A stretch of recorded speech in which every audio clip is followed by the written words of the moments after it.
Unfortunately, none of us are immune to death. The heroes of today's compilation had to face incredible dangers, but despite this, they managed to survive in situations where it seemed impossible to live. Enjoy watching.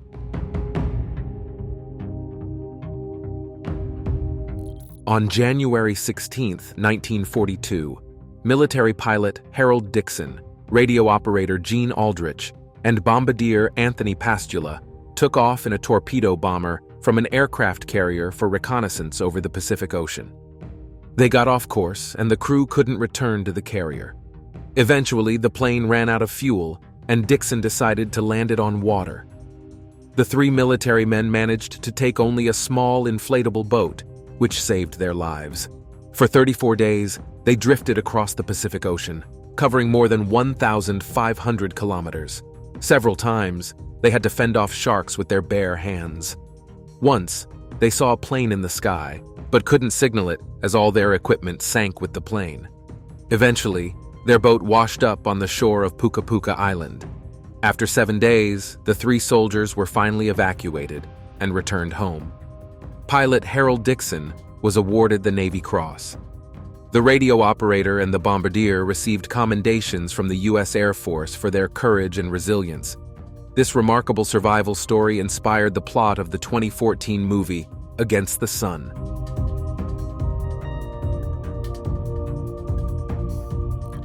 Douglas Mawson was one of those people who dared to explore the uncharted Antarctica. In 1911, he led the Australian Antarctic expedition. The expedition members built themselves a hut on the shore of a rocky bay and began to explore the continent. They had to overcome monstrous distances across the territory of the perpetual frost, where wind gusts could reach incredible values. Despite the extreme weather conditions, the explorers managed to move forward. But during a severe snowstorm, Mawson was the only one who survived. He realized that he could not continue the expedition alone, so he decided to return. The journey back to base was extremely difficult.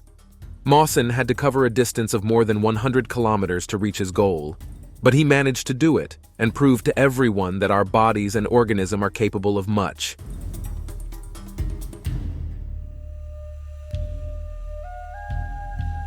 Richard Norris Williams became another person who managed to survive the Titanic shipwreck. Williams, along with his father, embarked on the journey on the massive liner to a tennis tournament. When the globally known tragedy occurred, Norris managed to save not only his own life, but also the life of one of the passengers. During the shipwreck, he heard cries for help and broke down the jammed cabin doors. Unfortunately, his father died during the tragedy, and Richard himself sustained serious injuries after spending a long time in icy water. Initially, doctors recommended amputating his lower limbs, but he refused. Thanks to treatment and Richard's perseverance, his frostbitten legs were restored. Later, he not only participated in tennis competitions, but even became a soldier. In November 2012, a fisherman from El Salvador named Salvador Alvaranga, along with his companion Ezequiel Cordoba, went fishing in the Pacific Ocean. 2 days later, a strong storm began.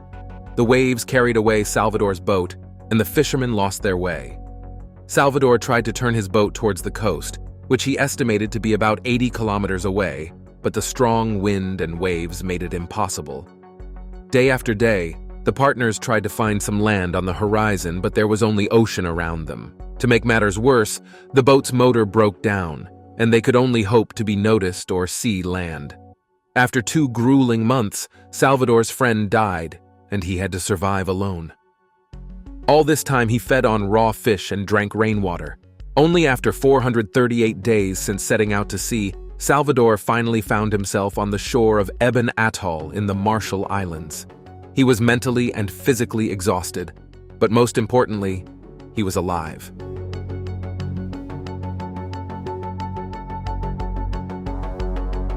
Beatrice Flamini became the first woman to voluntarily spend 500 days in a cave. Beatrice had always been passionate about mountaineering. Her love for adventure led her to participate in a scientific project. The project's aim was to study human behavior when isolated in a confined space. Beatrice never suffered from claustrophobia, so she thought spending 500 days in a cave at a depth of about 70 meters would be relatively easy. However, she was mistaken. Initially, the mountaineer enjoyed the peace and solitude. She painted, knitted clothes, and read books. But after a month, she began to experience mild fear. 6 months in, she started having auditory hallucinations. Eventually, Beatrice lost track of time, and when the project organizers descended after 500 days, she was surprised that a year and a half had passed. Throughout her time in the cave, doctors and psychologists monitored her to halt the project if anything went wrong. Despite some changes in consciousness, Beatrice managed to endure such an extended period and did not withdraw from the experiment.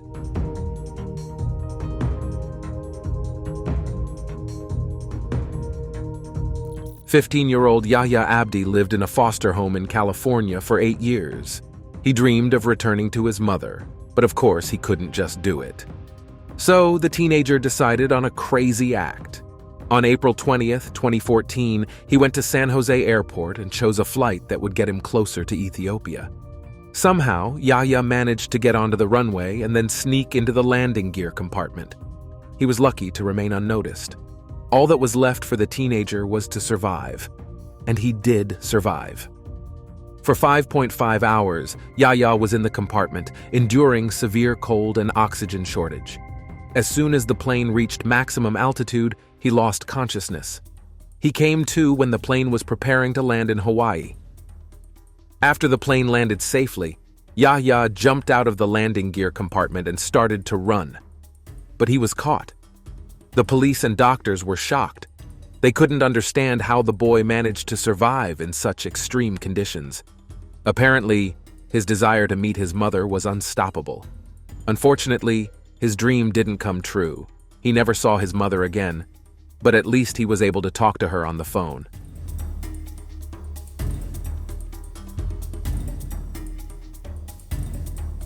In April 2003, American climber Aaron Ralston headed to the southern part of Utah to Blue John Canyon for training before an upcoming climb. Upon reaching the canyon, Aaron decided to descend into one of the ravines. Above the entrance to the ravine, a huge boulder was perched. For some unknown reason, just as Aaron was inside the ravine, the rock fell and trapped his arm. In the first few hours, the climber managed to reach the contents of his backpack and tried to break the unlucky stone. But it was immovable. Over 5 days, Aaron tried everything he could to escape. All his attempts were unsuccessful. Then, he recorded farewell videos for his loved ones on his camera and decided to take the most terrifying step, amputating his arm. Aaron faced 2 choices: either die in that ravine or cut off his arm and try to escape. He performed the amputation with a blunt knife. Imagine the pain he endured. Using a drinking bladder and climbing equipment, he managed to bandage the wound and set off to find people.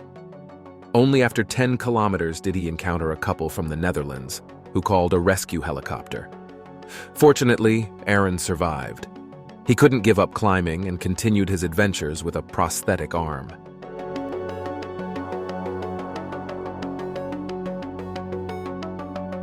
Juliana Ki was the only survivor in an airplane crash involving Líneas Aéreas Nacionales S.A.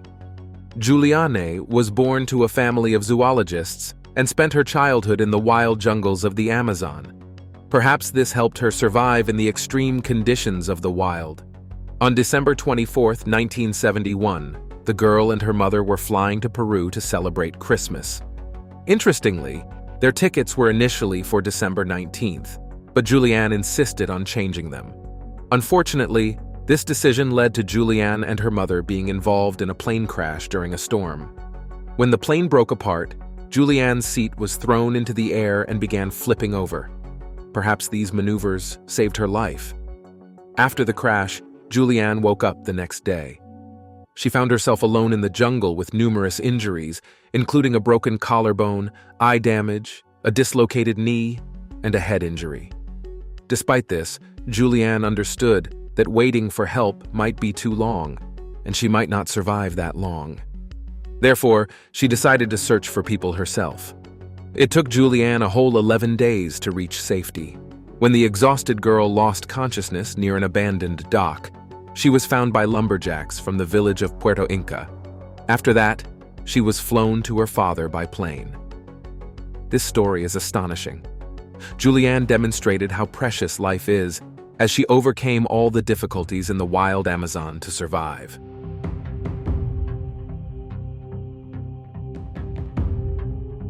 In August 1945, a young Japanese engineer from the Mitsubishi company, Tsutomu Yamaguchi, went on a business trip to Hiroshima. On the day of his departure, as he was heading to the shipyard, he heard the sound of an airplane. When Tsutomu looked up, he saw an American bomber dropping a round object. A fraction of a second later, he saw a bright flash. He fell into a ditch and lost consciousness. When he regained consciousness, he saw a horrifying scene. Tsutomu miraculously survived, but suffered head injuries and burns. The next morning, the man went to the station to return home as soon as possible. He bought tickets and boarded a train with shattered windows, along with other injured people and those who had lost their loved ones. Upon arrival, Tsutomu spent a day in the hospital. As soon as he felt better, he decided to go to work to submit his report. On that day, August 9th, around 7:50 a.m., an air raid siren sounded, but it was canceled at 8:30 a.m. Even then, Tsutomu wondered if it could happen again, that he would find himself at the epicenter of a bombing. Turns out, it could. By 11 a.m., Tsutomu was at his workplace, and at 11:02 a.m., he saw the familiar flash again. This time, he fell again and was not even hit by the fragments of shattered windows. Tsutomu lived a long life. He spoke out against nuclear weapons, wrote memoirs, and appeared in documentaries. At the age of 93, he was recognized as an honorary hibakusha, the term used in Japan for people who survived the atomic bombings.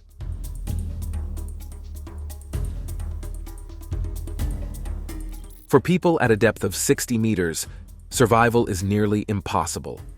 However, Harrison Okene, the cook of a Nigerian maritime vessel, managed to prove otherwise. In 2013, the ship Harrison was on encountered a severe storm in the Atlantic Ocean. The vessel sank, and the other 11 crew members perished. But how did Harrison survive? During the storm, a wave swept him into a cabin. There, waist-deep in water, he watched as the room gradually filled with water. It was then that he noticed an air bubble forming in the cabin. Thanks to this, Harrison managed to survive. Hoping for rescue, he had to wait for 60 hours.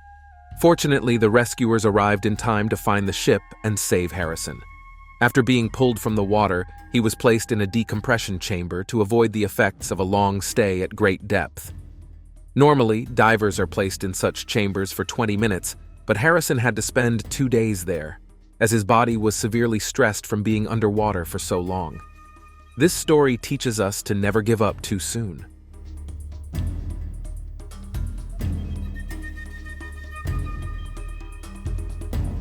Russian physicist Anatoly Bugorsky became world famous after an accident at the Institute of High-Tech Physics near Moscow.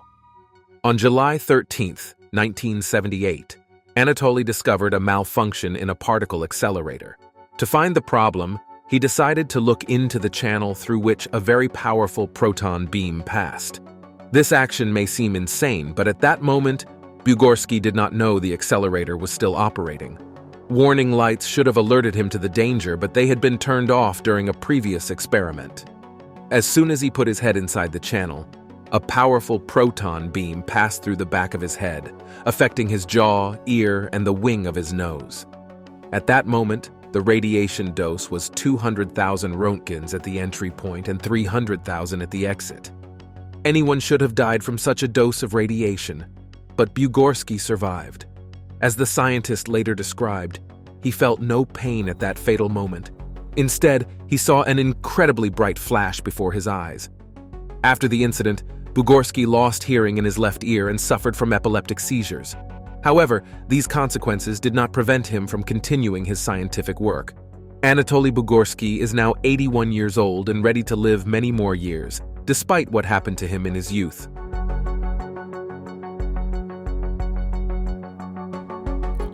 Yugoslav flight attendant Vesna Vulvic became world famous after surviving a fall from over 10 kilometers high. Following this incident, she entered the Guinness Book of World Records. The incident occurred on January 26, 1972, when a plane from the Yugoslav airline JAT suddenly exploded in mid-air. There were 25 people on board, including Vesna, but she was the only survivor. After the plane crash, the flight attendant fell into a forest in Czechoslovakia. She sustained numerous severe injuries, including skull fractures, broken legs, ribs, and 3 spinal fractures. Vesna was fortunate a second time. Almost immediately after the fall, she was discovered by a forester, Bruno Honka. Bruno was a former military doctor, so he was able to provide first aid. Vesna's recovery was long and difficult. She spent nearly a year and a half in the hospital. Thanks to her strength and perseverance, she managed to relearn how to walk 4.5 years after the fall. The story of the young flight attendant demonstrates that miracles do indeed happen in our lives.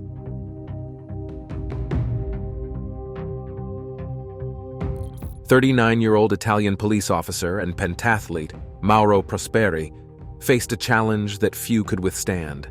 In 1994, he and 80 other athletes started a grueling marathon in the Sahara Desert. The Italian led the first 3 stages, but during the 4th, a severe sandstorm arose. Maro decided to find shelter, but due to near-zero visibility, he strayed from the route and got lost. At that moment, he only had half a bottle of water left. For 2 long days, Maro walked through the desert hoping to find people, but he found no one. He came across a hermit's dwelling where he stayed for several days, deciding what to do next. Maro even attempted suicide but failed. Then he remembered advice from a Tuareg who had once recommended moving towards the clouds if he ever got lost. So Maro moved forward. On the 8th day of his ordeal, he found an oasis and regained his will to live. A woman from a nearby settlement found him near the water body. She called the police and doctors. When Maro regained consciousness, he learned that he had deviated from the route by more than 200 kilometers. Maro demonstrated incredible heroism and endurance. Despite this story, he continued to participate in desert marathons.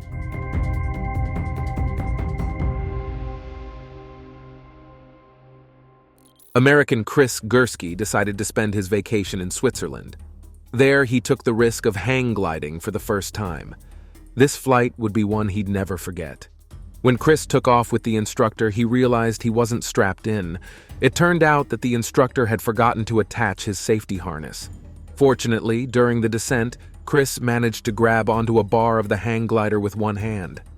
Landing the hang glider immediately was impossible, as there were woods below. So poor Chris had to hang on one hand at an altitude of over 1,000 meters above sea level for 2 minutes and 14 seconds. When they neared the ground, Chris, exhausted, let go of the bar. As a result of the failed flight, he suffered injuries to his right wrist and a torn biceps tendon. Despite the incident, Chris did not blame the instructor. Moreover, he was ready to fly again as soon as his health recovered. A complex story unfolded with Masabumi Hoso, a Japanese man who was lucky enough to survive a tragedy, but paid for it with his reputation.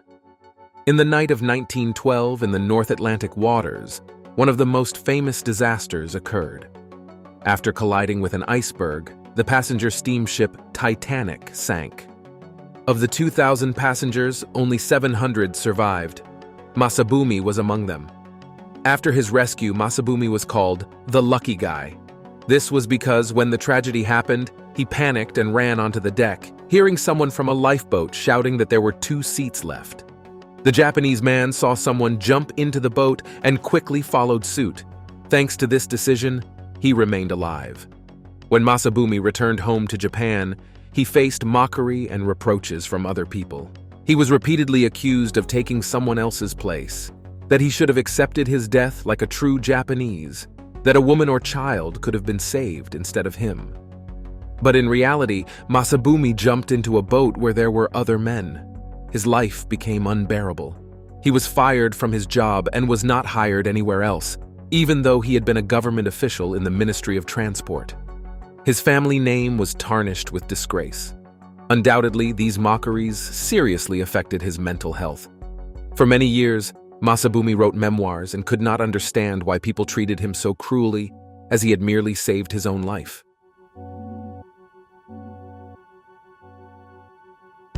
Roy Sullivan, an American park ranger at Shenandoah National Park in Virginia, holds the record among those who have not been killed by lightning.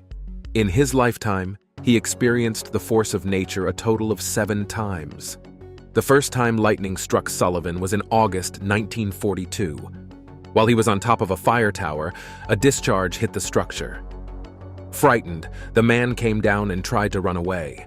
At that moment, lightning struck again, hitting Sullivan's leg.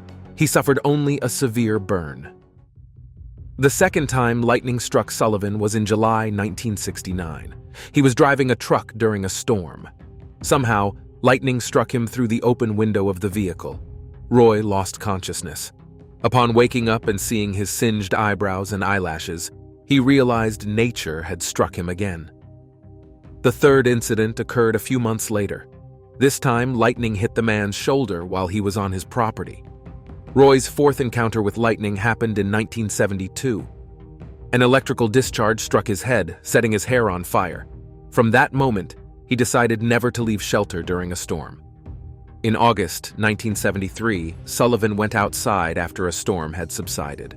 Just a few minutes later, lightning struck his head again. This was the 5th incident in his life.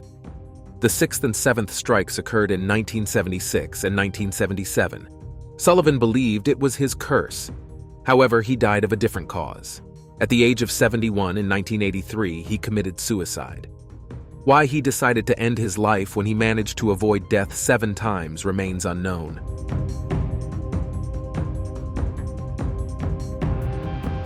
I think each of you is familiar with the story of Robinson Crusoe, the character from the novel of the same name by the English writer Daniel Defoe, so I don't need to tell you about it.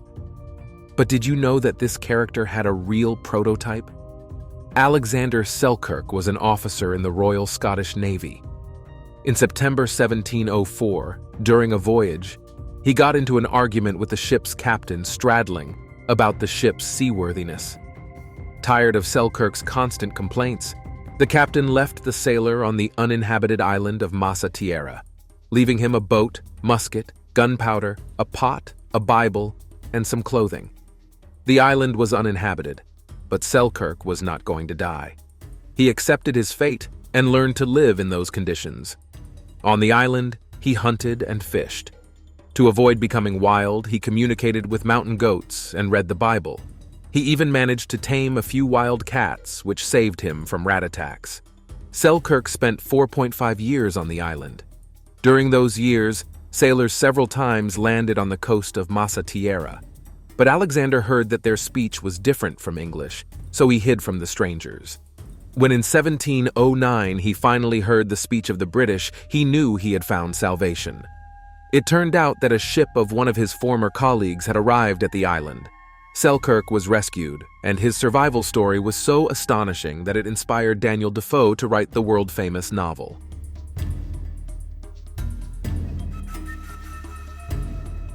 After a serious accident, a man named Jack fell into a prolonged coma. The doctors thought it was pointless to keep him alive, but his relatives insisted otherwise. 19 years after the tragedy, Jack suddenly regained consciousness.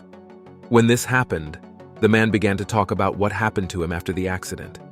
He said that somewhere between life and death, there is a real world where there is no concept of time, but there is light and hope, the hope that the soul will return to its body.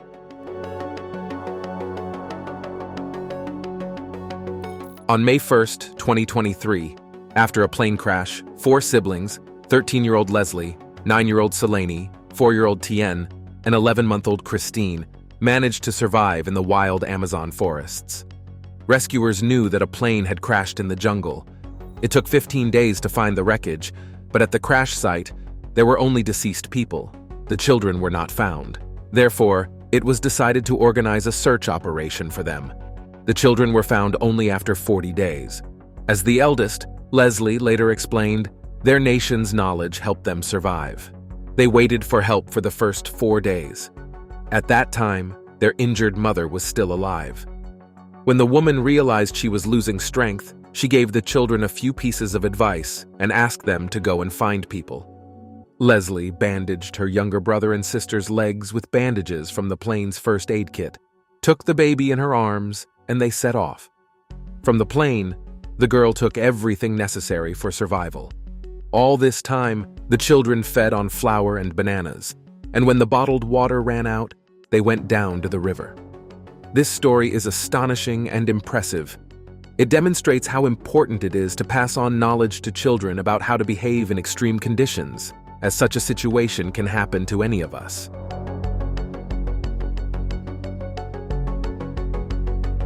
Ludger Sybaris became known as the man who survived the eruption of Mount Pelée on May 8, 1902. This natural disaster claimed the lives of 30,000 inhabitants of the city of Saint-Pierre. But how did Ludger survive? Ludger was a troublemaker and a rowdy. Shortly before the eruption, he was caught by the police.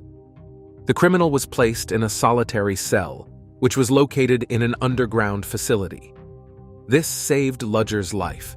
When the eruption began, the city's residents, of course, did not expect it. The volcano ejected a cloud of scorching volcanic gas and dust, which rushed down directly onto the people. The temperature reached 570 degrees, and everything in the path of the cloud turned to ash. Ludger was found 4 days after the event. Rescuers heard his cries and freed him from prison. Even being underground, he suffered severe burns. After his release, Ludger recovered and began working in a circus, showing off his scars and telling about what had happened.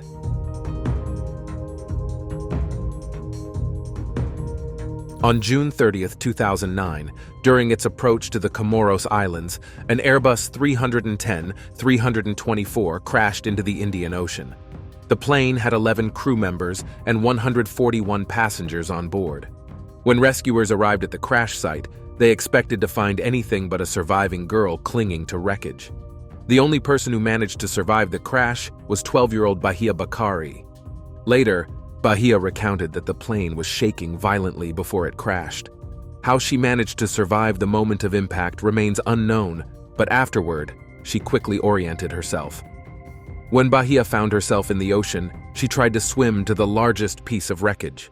It took her some time, but gathering her strength, the little girl managed to reach it. Fortunately, Bahia's time in the ocean was short-lived. A local fisherman saw the falling plane and immediately called the rescuers. When Bahia was found, she had multiple injuries, including severe burns, but most importantly, she was alive. Bahia confessed that the most painful injury was learning about her mother's death, who was on the flight with her.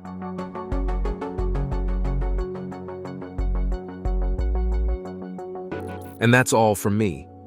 If you liked this video, don't forget to rate it, subscribe to the channel, and click the bell. For me, your activity is the best reward. Thank you for your attention. See you soon. Goodbye.